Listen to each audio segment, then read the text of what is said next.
शुभ प्रभात। आज गोवर्धन उठाने का दिन है, यानी अन्नकूट का दिन है। इसीलिए अन्नकूट दिवस पर, गोवर्धन दिवस पर आप सभी को ढेर सारी शुभकामनाएं।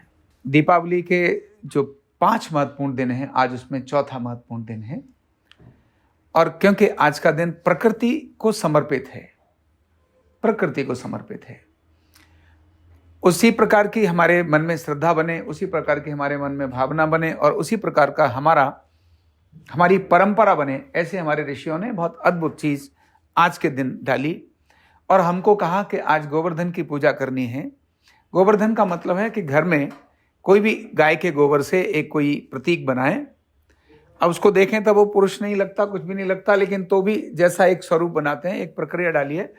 गोवर्धन उसको प्रतीक बनाए, उसको गाय से संबंधित चीजों से, दूध है, दही है, घी है, मिष्ठान है, इस सब से उसकी पूजा करें, उसको फूलों से सजाएं और सफेद चीजें, खासकर बतासा है और जो खील होती है वो है, उसको डाल करके वो करें। और ब्रज के अंदर तो उसको और बहुत बड़ा सजाते हैं और अलग अलग करके जो कांस होते हैं उनकी एक डंडियां जो फूल वाली होती है वो लेकर आते हैं, सब तरफ लगाते हैं और शाम के समय इसकी पूजा की जाती है। ये कई प्रकार से बड़ा वैज्ञानिक है, तांत्रिक दृष्टि से भी बहुत वैज्ञानिक है, बहुत अद्भुत है, आरोग्य के लिए भी बहुत बड़ा अद्भुत है और धार्मिक क्रम से भी बहुत बड़ा अद्भुत है। वैज्ञानिक तो अपने आप हो ही गया।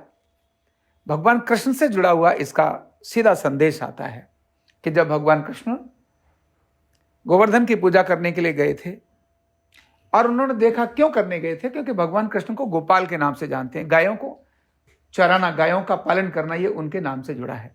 और भारत क्योंकि कृषि प्रधान देश है और कृषि प्रधान में तब भैंस नहीं होती थी, क्या होती थी, गाय ही होती थी, गाय और बैल ही होते थे। क्यों? भैंस और गाय में बहुत फर्क है। गाय का बच्चा पैदा होते ही तुरंत खड़ा हो जाता है, जबकि भैंस का बच्चा बहुत लंबा समय के बाद जाकर वो खड़ा होता है, धक्का मारो तो ऐसा करता है। गाय का दूध ऐसा है कि अपने किसी भी, हम इंसान के बच्चे पैदा होते हैं तो गाय का दूध उसको पिला दो, कोई नुकसान नहीं करेगा। भैंस का दूध पिलाओ तो नुकसान करेगा। गाय का बछड़ा जो है वो ताकतवर भी होता है और खेती के लिए बहुत उपयोगी है। इसीलिए हमारे ऋषियों ने, हमारे पूर्वजों ने, जिन्होंने ब्रह्मास्त्र बनाया, जिन्होंने बड़े बड़े रथ बनाए, हवा में चलने वाले रथ बनाए और घोड़े की रफ्तार के साथ चलने वाले वाहन बनाए, ऐसे महापुरुषों ने केवल हमें खेती का काम करने के लिए हल दिया और बैल दिया। बड़ा वैज्ञानिक आधार है, जिसको मैं यहां शेयर नहीं करूंगा, बहुत बड़ा वैज्ञानिक आधार है। तो बैल और गाय की सेवा करनी, पूजा करनी, प्रकृति की पूजा करनी, तभी बैल और गाय आपके सुरक्षित रहेंगे। तो भगवान कृष्ण ने कहा कि भैया तुम इंद्रदेव की पूजा करते हो, ठीक है, लेकिन आओ ये जो गोवर्धन है, ये जो पर्वत है जो तुम्हारी रक्षा करता है, इस गोवर्धन की पूजा क्यों नहीं करते हो? ये सूख रहा है, ये नष्ट होता जा रहा है, इसको तो तुम खराब करते हो।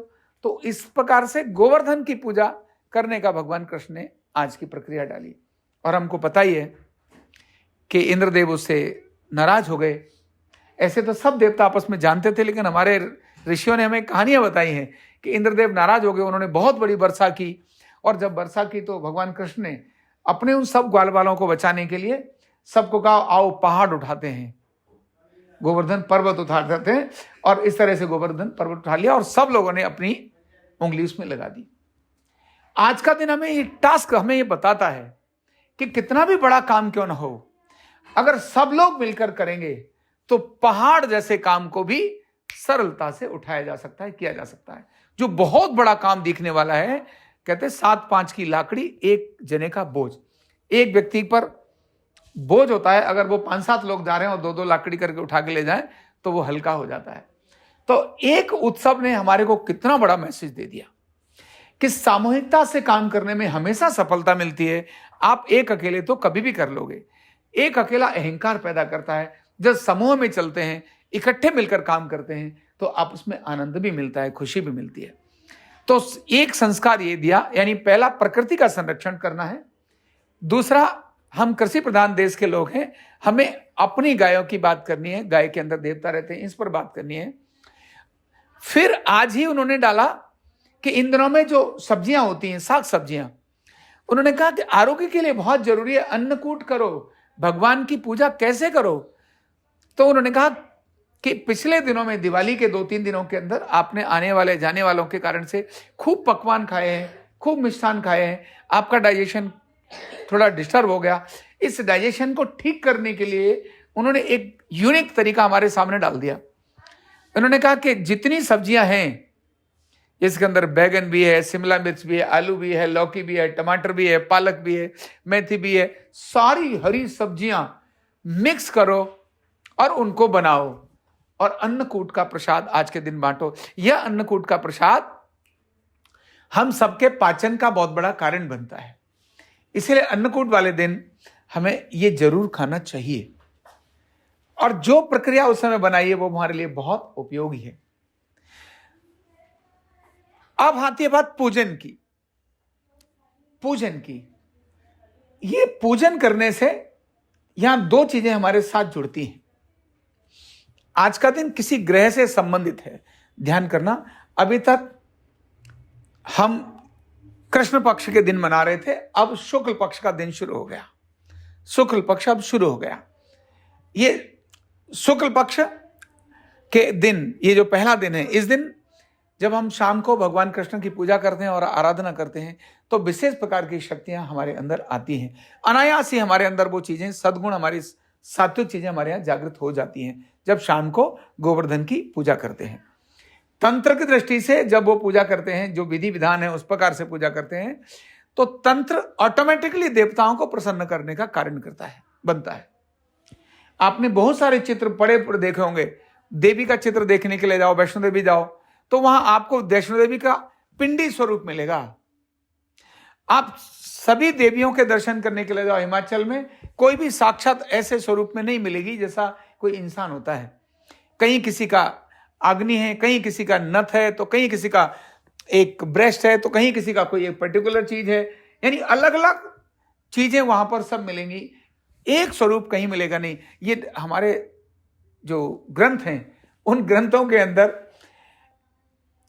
इसका बहुत बड़ा महत्व है, बहुत बड़ा महत्व है। यानी ये जैसे ओम है ना, एक प्रतीक है, जैसे स्वास्तिक है ना, एक प्रतीक है, इसी प्रकार ये भी एक प्रतीक है।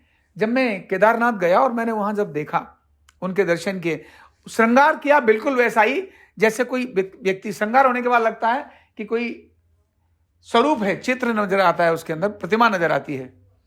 लेकिन जब वो श्रृंगार को कर रहे थे और शुरुआत में मैं पूजा में था, 4 घंटे की वहां पूजा थी, तो 4 घंटे की पूजा में उनको देखा। देखने के बाद समझ आया कि ये सिर्फ पिंडी है, माना एक केवल शिला है, उस शिला को उन्होंने स्वरूप दिया है।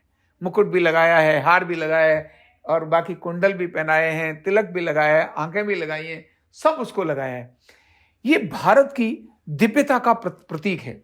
जैसे एक शालिग्राम को हम स्वयं होकर भगवान का स्वरूप मानते हैं, एक किसी चीज को गणपति का स्वरूप मान लेते हैं।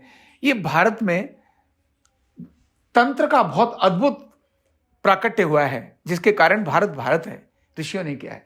ये जो पूजा है वहां गोवर्धन की, गाय के, उसकी, यह भी एक प्रकार से उसी प्रकार की अपनी शक्तियों को प्रदान करती है। आज बहुत सारे लोग भगवान कृष्ण की उसी प्रकार से साधना करते हैं और उपासना करते हैं।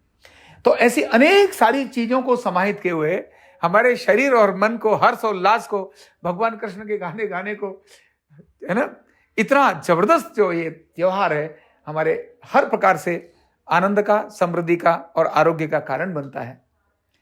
इसके वैज्ञानिकता को जानकर हम इसकी पूजा करेंगे तो निश्चित ही हमें उसका आनंद मिलेगा। इसीलिए आज के दिन गोवर्धन पूजा के दिवस पर आप सभी को हृदय से बहुत बहुत शुभकामनाएं। न्यूरोथेरेपी का कंप्लीट कोर्स सीखने के लिए जुड़िए हमारे ऑनलाइन ट्रेनिंग प्रोग्राम से और जानिए करीब 100 बीमारियों का इलाज बिना दवा और बिना मशीन के। इस न्यूरोथेरेपी ऑनलाइन ट्रेनिंग प्रोग्राम से आप घर बैठे बन सकते हैं गवर्नमेंट सर्टिफाइड न्यूरोथेरेपिस्ट। रजिस्ट्रेशन के लिए नीचे दिए गए नंबर पर अभी कॉल करें। और हाँ, हमारे वीडियो को लाइक करना, शेयर करना और चैनल को सब्सक्राइब करना बिल्कुल भी ना भूलें। धन्यवाद।